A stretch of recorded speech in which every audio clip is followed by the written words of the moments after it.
I'm going to England soon. I'm so excited. You have no idea. She was a teenager growing up in Canada. She had good friends, a decent school, a loving family. And then there's him, an older boy from England, someone that she'd met online, and someone who lives an entire ocean away. It starts innocent enough, just messages after school, late night calls, and little gifts that were sent to her in the post. Awkward teenage flirting that slowly turns into something that feels like love. He talks to her every day, says that she is his world, and even tattoos her name on his arm. Which, yeah, is a little bit intense. But hey, that's just devotion, right? Well, months pass and then years, until one day she actually books that flight. The journey is more than 4,000 miles across the Atlantic Ocean to meet the person that she is convinced is the love of her life. The one who is supposed to make everything click into place. And for a while, it works. It feels incredible. But then, the cracks start to show. The same cracks that were always there. Only now, she can't log off, she can't close the laptop, and she can't mute the chat. Because now, she isn't separated by screens anymore. She's alone, right there with him. I'm gonna kill her. I'm gonna murder her. Little. It's driving me crazy! Hey there folks, my name is Adrian, and today we're travelling to Chelmsford, which is found near London, to look at a story that began more than 4,000 miles away in Canada. It was in the afternoon of February the 1st, 2022, that police forced their way into an apartment to find a man named Jack Sepple on the phone to his sister, which to be honest with you sounds ordinary enough, right? However, the reason why he was on the phone to his sister was far more sinister than you may imagine. And when they took a closer look at his apartment, because, you know, they were there over grave concerns over somebody else, they found many damning clues. We're talking about things like hidden weapons, blood on an Xbox controller, and even a human body. The whole lot. But let me tell you folks, that was only the beginning, as this story gets far darker than you may imagine. Before we begin though, and just to let you know that I post true crime once or twice a week here, so if you haven't yet, please do consider subscribing. And now with that said, please grab yourself a coffee and let's get comfortable. This is the case of Jack Sepple.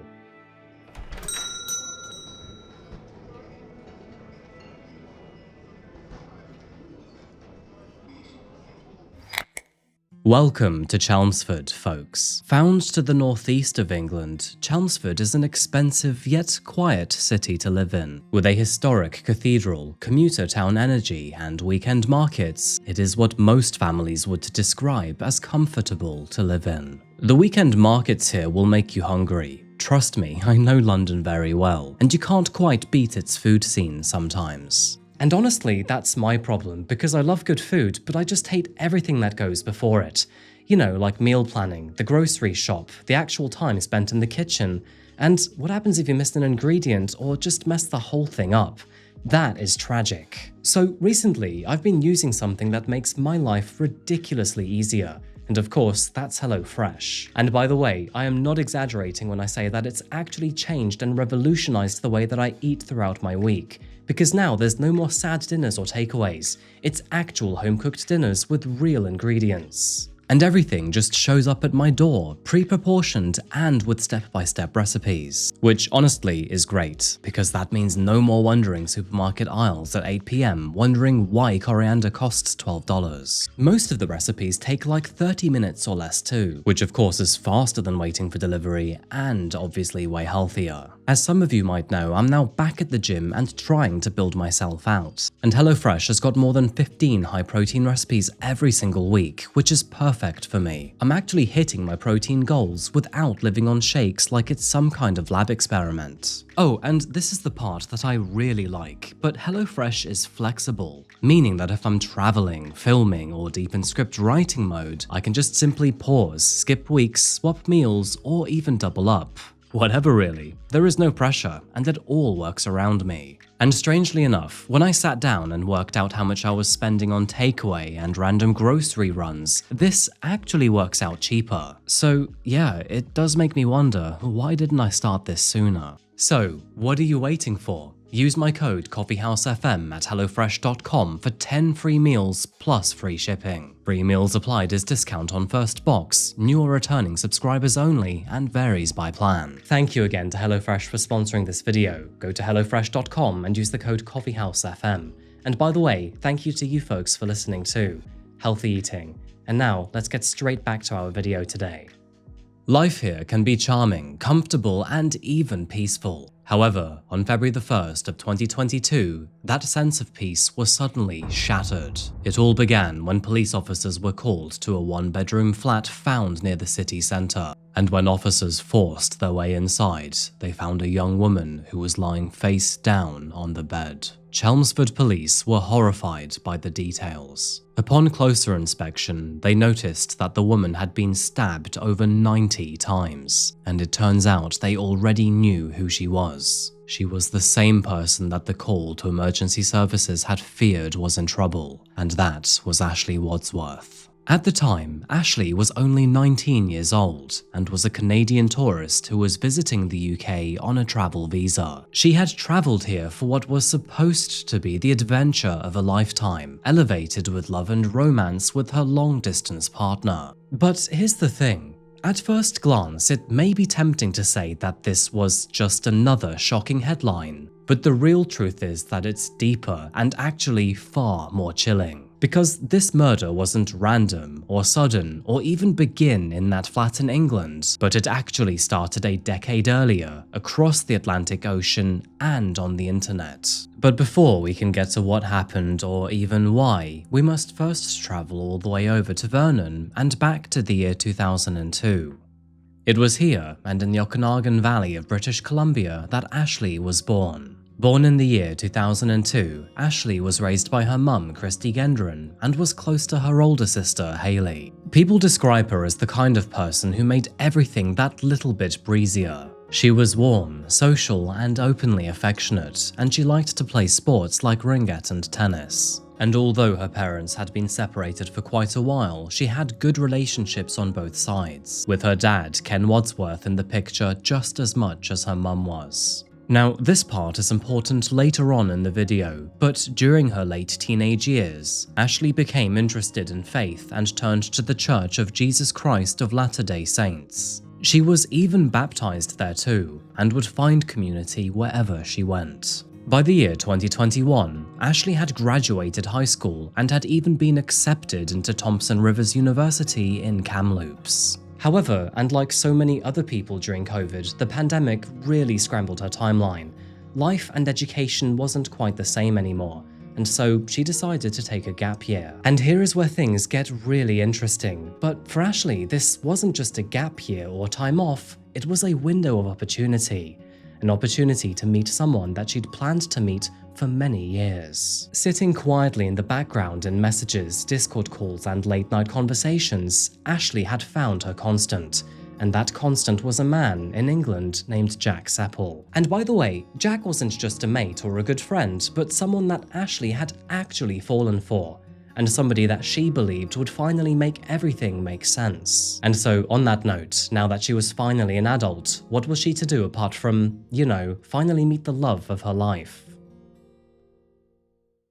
Meanwhile, across the Atlantic Ocean and back in Chelmsford, there was nothing particularly remarkable about Jack Sepple. To be honest with you, he was just another quiet teen in an English town. And I guess in a way, that is kind of what makes this story so unsettling, because at the beginning, there were no red flags. It was back in the year 2015, and when Ashley was only 12 years old, that she did what many of us would do after school. She would routinely jump on the laptop, message friends on Facebook, and maybe even play video games. And it was somewhere in that endless online web that somehow she found Jack. Now, at least at the beginning, they were basically pen pals and nothing more or less. Jack and Ashley would message each other about school, music, cultural differences, and their own little jokes. And because Jack lived thousands of miles away, there was also something kind of romantic about it too. However, here is the difference. Because while Ashley was outgoing and social and knew how to make friends in the real world, Jack really was not that kind of guy. He was quieter, more withdrawn, and would even spend most of his time online. But as they say, sometimes opposites attract, and it can feel quite magnetic. And so, with that out the way, every day they would keep on talking.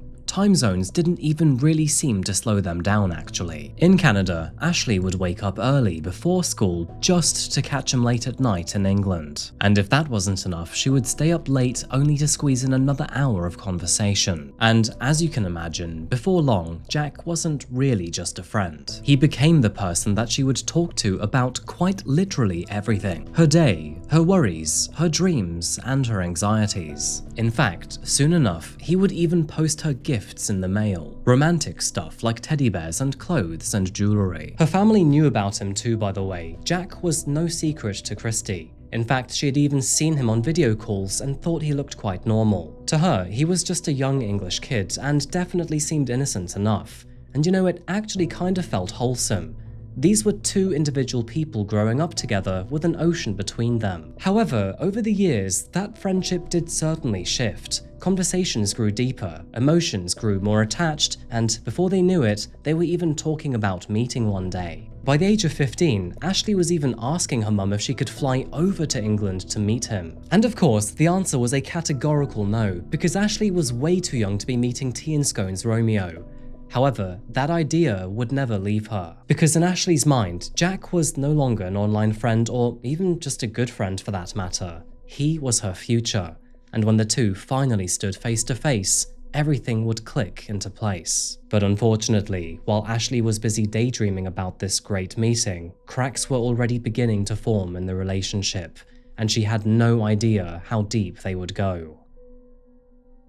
Like most teenage relationships, Ashley and Jack started to blur the line between sweet and messy. Only, in their case, the messiness didn't come from awkward dates or misunderstandings, but from control instead. And that's because, even with an ocean between them, Jack's insecurities would creep into every conversation. He wanted to know who Ashley was with, who she was talking to, and what boys were around her at school. And if she even mentioned hanging out with any male friends, his mood would sour almost immediately. So, you can probably imagine that what began as mild jealousy would soon slowly turn into daily interrogation. Jack would press Ashley for details, accuse her of flirting, and even convince himself that she was hiding something. And because all of these arguments would happen through a screen, they could stretch on quite literally for hours. Now, at first, Ashley would brush most of this off. As a young teenager, it didn't feel dangerous or concerning. Maybe dramatic, but only at best. So, when the arguments escalated and Ashley had too much, she would quite literally just block him to get some space. But it would never end there, because if Jack was blocked, he would simply make a new account to speak to her. And if that didn't work, he would just simply message her sister. Okay, so this is where things begin to get extremely concerning. But when Ashley was 16 and Jack was 19, he decided to get her name tattooed across his entire arm. Of course, to Ashley, it probably felt like devotion, but to her mum, it was a huge red flag. Unfortunately, it didn't stop there either. It was during one argument that Jack grabbed a knife from the kitchen and, while still on a video call with Ashley, deliberately cut through the tattoo of her name, of course, making him bleed heavily in the process. Now, this was a very clear sign of a man who was willing to commit violence, even towards himself, if he didn't get his way. And it gets even worse, unfortunately, because while Ashley was walking on eggshells over this intense and exclusive romance, Jack was actually dating multiple women behind her back. The crazy thing is that not only did some of them know about Ashley, but they would even refer to her as the favorite. At one point, one of Jack's local friends actually called Ashley during a fight and claimed that Jack would not let her leave his apartment. Just think about that for a second. Ashley, who was all the way over in Canada, would end up mediating a fight for another woman and her own boyfriend. And this is where things get even more infuriating, because I haven't even told you about Jack's history yet. Court records show that Jack already had a history of violence and controlling behavior towards other previous girlfriends, who, by the way, were completely unknown to Ashley. It actually got so bad that both of these Ashley's former partners had even sought restraining orders against him, and in one case, he had harassed a girl so badly that, after the relationship ended, he even breached court orders not to contact her. But his aggression actually went back further than that. Because as a teenager, Jack had assaulted his very own mother during an argument and even dragged her to the floor. In fact, she too would eventually take out a restraining order against him. Now, at the time, Ashley actually had no idea that any of this existed. She was only aware of the jealousy, the self-harm, and the control. And don't get me wrong, by the way, her friends did definitely urge her to walk away. Because quite simply, anyone looking from the outside could quite clearly see the issue. But the thing is that Ashley did not see Jack in the way that the rest of the world did. Instead, she saw his vulnerable side, that he was broken and all he really needed was love. And she also believed that if she were there with him in person, things would be different. And so, instead of pulling away like she should have, Ashley leaned into it instead. She took on more shifts, planned to save more money, and planned to meet Jack sooner. And when she would finally have enough money saved up to board that flight to Heathrow, well, everything would be so much better.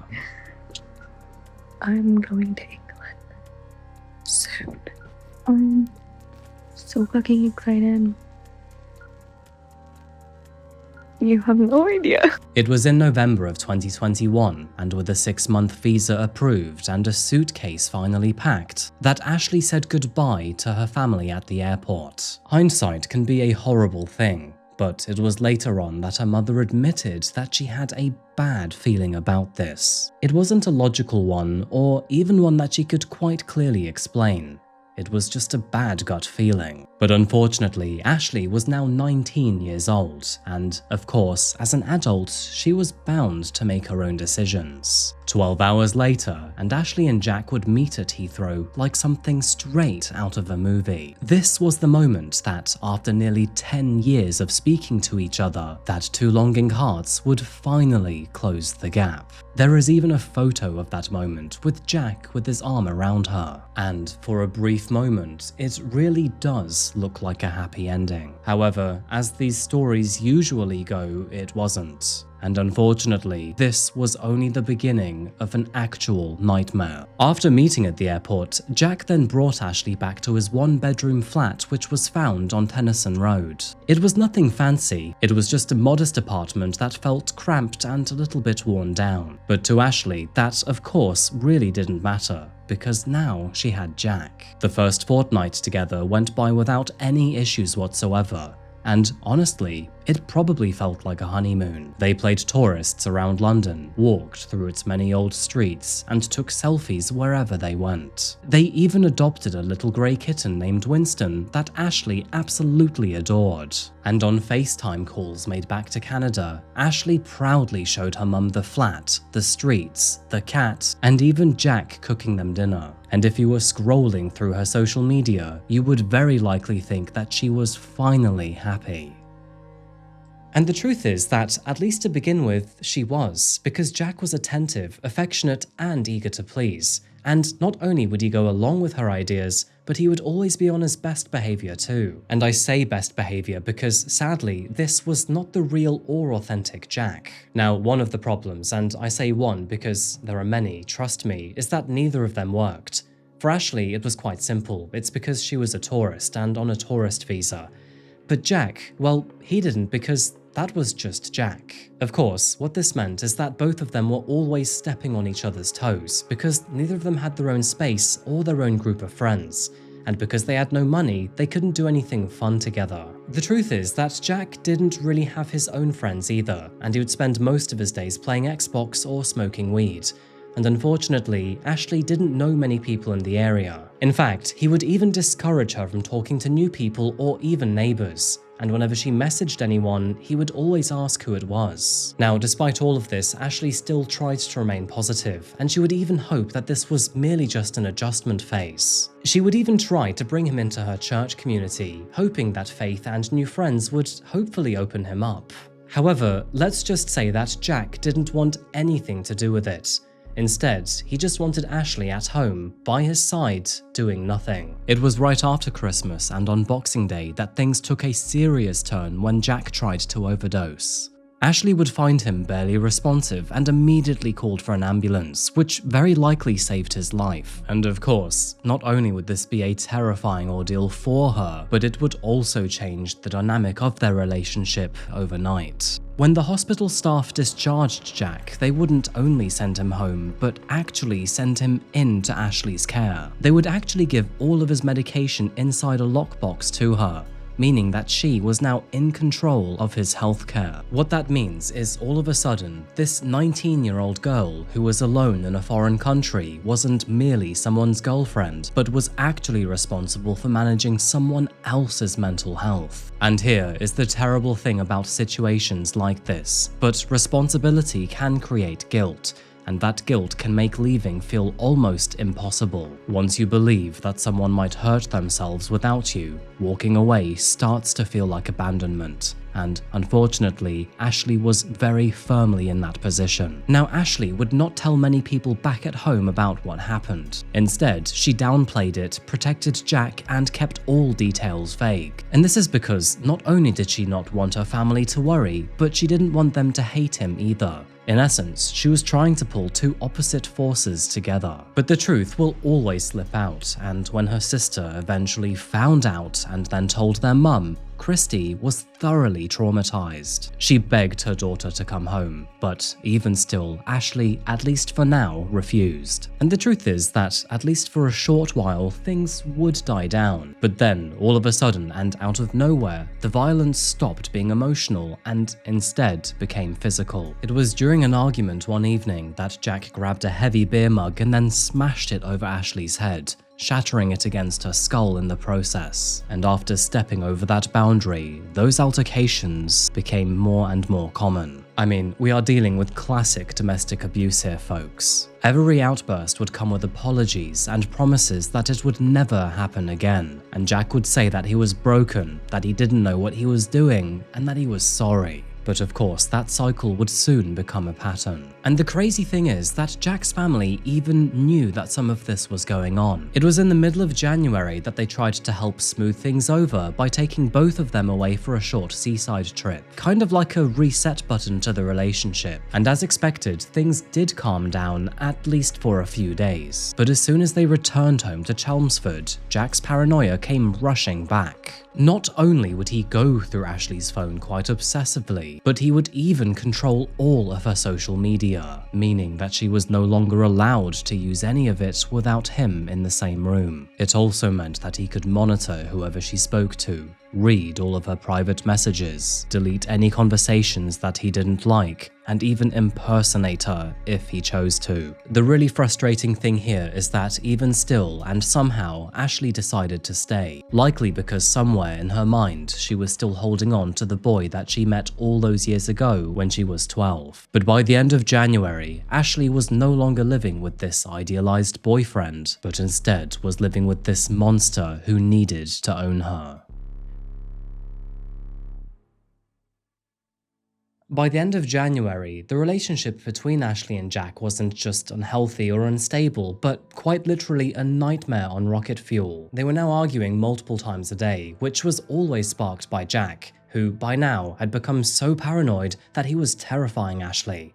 And she wasn't the only one. Her family and friends were frantic about her. Apparently, they could all hear it in her voice messages too. She seemed almost guarded with what she was saying, kind of like she was trying not to rock the boat or trying not to tread on eggshells. Being honest with you, it is quite hard to know what precisely Ashley was thinking because, again, I'm just a storyteller that does my own research. However, whatever it wasn't good. And then, on February the 1st of 2022, everything changed. It was around 8 AM that morning that the neighbor next door named Ellen heard screaming through the wall. Shortly after, she heard a frantic knock at the front door.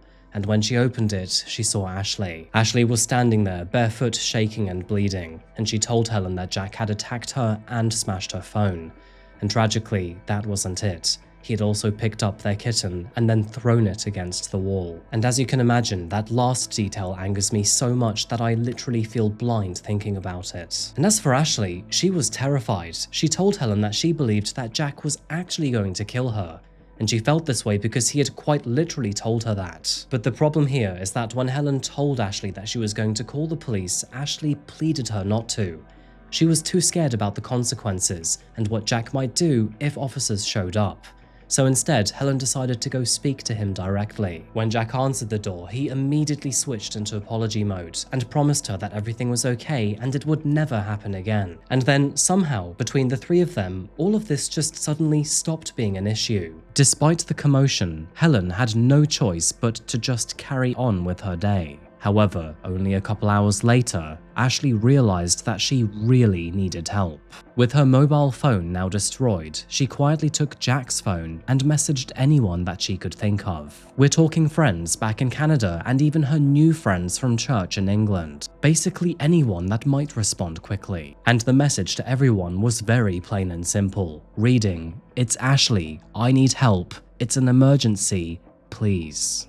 It was around 3 AM in Vernon that Christy still answered her phone for her daughter, and in that moment, everything seemed to come out. We're talking about the abuse, the fear, the lies, and the fact that she no longer felt safe around Jack. She would even tell her mum that she wanted to come home immediately, and her family, well, they wanted that for her too. But the thing is that COVID testing rules were still unfortunately in place, meaning that the next possible flight was still more than 48 hours away, which, of course, was not good news for Ashley. So, between Christy and Ashley, the two decided to hatch a plan. If Jack was to get violent again, then she would leave immediately and go straight to the airport. That meant no packing or waiting or messing around, but just simply getting the hell out of there. And this was good news because it meant that, for the first time since arriving in England, Ashley finally had an exit strategy. However, here is the horrible thing. But when an abuser knows that they no longer have control, well, that is when the real danger begins. And it was sometime just after midday that Ashley's messages suddenly stopped. Following that phone call to emergency services, which had been made by Ashley's church friends, officers were not prepared for what they would find, because amidst all of the chaos and horror, they also found eerie normalcy. Ashley had been beaten, strangled, and then stabbed more than 90 times with a kitchen knife in what Jack would later describe as a frenzy. But what he did next was what really shocked officers. According to all of the evidence available, he then hid the kitchen knife behind the radiator, picked up his phone, and then started to film himself. And then, standing there and covered in Ashley's blood while she lay motionless behind him, he then confessed to the entire thing on camera. And then, after filming this video, he wouldn't hand himself in or even call the police for that matter. Instead, he just went and played Xbox. And we know this because detectives found his controller to be covered in blood. By the way, it is worth noting here that the reason why Ashley's church friends called the police is because apparently those messages sent by Ashley didn't quite sound like her. Apparently, the tone was very different to the usual. And as you likely have guessed by now, that's because it wasn't actually Ashley, but Jack instead, who now had access to all of her social media. And although he was telling all of her friends that she was actually okay, in reality, she was actually dead.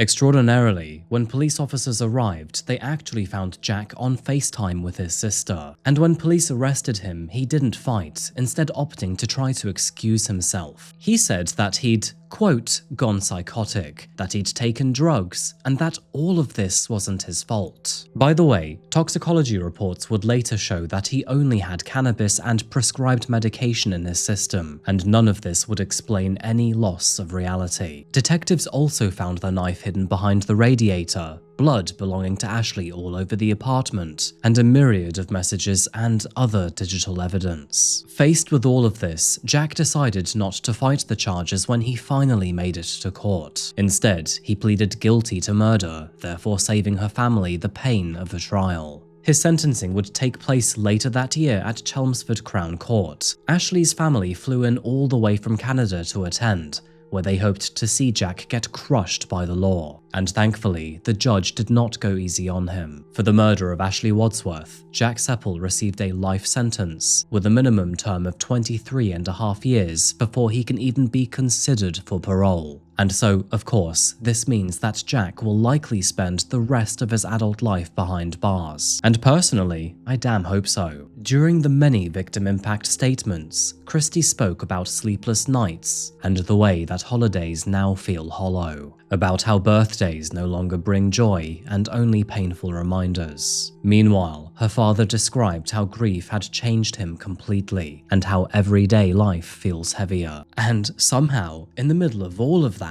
Jack even wrote letters from prison to Ashley's family. In these letters, he blamed his intrusive thoughts and poor mental health, adding that he was sorry. You know, what makes this case so unsettling is how common this pattern actually is. Jack didn't start with violence or control, but small issues instead. Small issues, when packaged up, kind of look like affection or care. But left unchecked, those insecurities took over, and when they did, any chance of being a compassionate partner went completely out the window. I mean, the fact that he carved out her name in his tattoo is absolutely diabolical. I have never heard anyone ever do that before. This guy is psychopathic. I would like to highlight here that whenever people ask why didn't she leave sooner, you have to remember the answer is never quite that simple. By the time that Ashley was murdered, she had known Jack for almost a decade, which meant that he was not only just a friend or a partner, but he was her childhood, her future, and her safe space. And so walking away would have meant saying goodbye to years of her own life. This massively plays into the dynamics of sunk cost fallacy. And I'm not going to lecture you guys about what precisely that is, but if you're interested in learning a thing or two, go Google it. It is also worth noting here that for anyone who is ever in a situation like Ashley, the best and safest thing you can do is leave without notice. And tragically, the moment that she finally decided to go back home and book that flight was actually the moment that she became in the most vulnerable position. Because when someone who is so obsessed with control finally loses it, that is when they snap.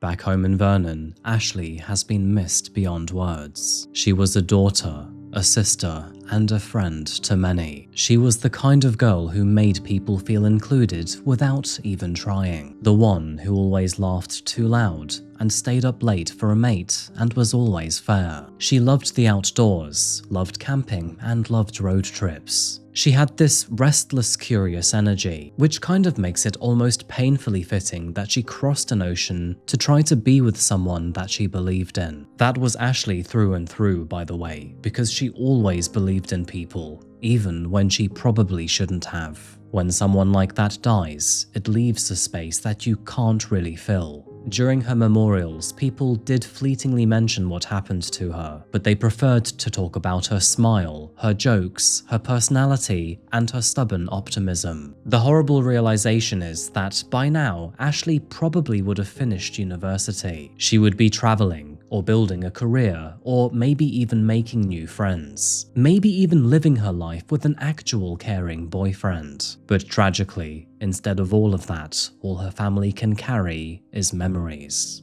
Ashley flew across the world believing that she was starting her future. However, instead, she walked straight into someone who couldn't stand the idea of losing control. And when she finally chose herself, when she finally decided to come home, it tragically cost her everything. Jack Sepple will spend decades behind bars, and hopefully he will grow old in a cell with nothing but time to think about what he did. But as we know, no sentence and no court ruling and no number of years will ever balance what Ashley and her family has lost. There is no punishment that is equal to giving someone their life back. And tragically, all we are left is with this story. And maybe that's why telling it is really important here, because even if one person watching recognizes those same warning signs and decides to leave their abusive relationship sooner and discreetly, then maybe Ashley's story does in fact mean something. If you ever need help, then please reach out to someone you can trust. Anyway folks, on that note I'm going to wrap this one up here today. I can see my battery is just about to die, so I'm going to go quickly. I'd like to say though, thank you so much for making it this far. I really do appreciate you being here. And of course, I'd like to see you again next week if you'd like to drop by. Oh, and thanks again to HelloFresh for sponsoring today's video. Go to hellofresh.com and use the code CoffeehouseFM. Anyway folks, that's all for me today. Thank you again, and see you next week. Until that moment arrives though, remember to look after yourselves and, of course, each other. Take care. Goodbye.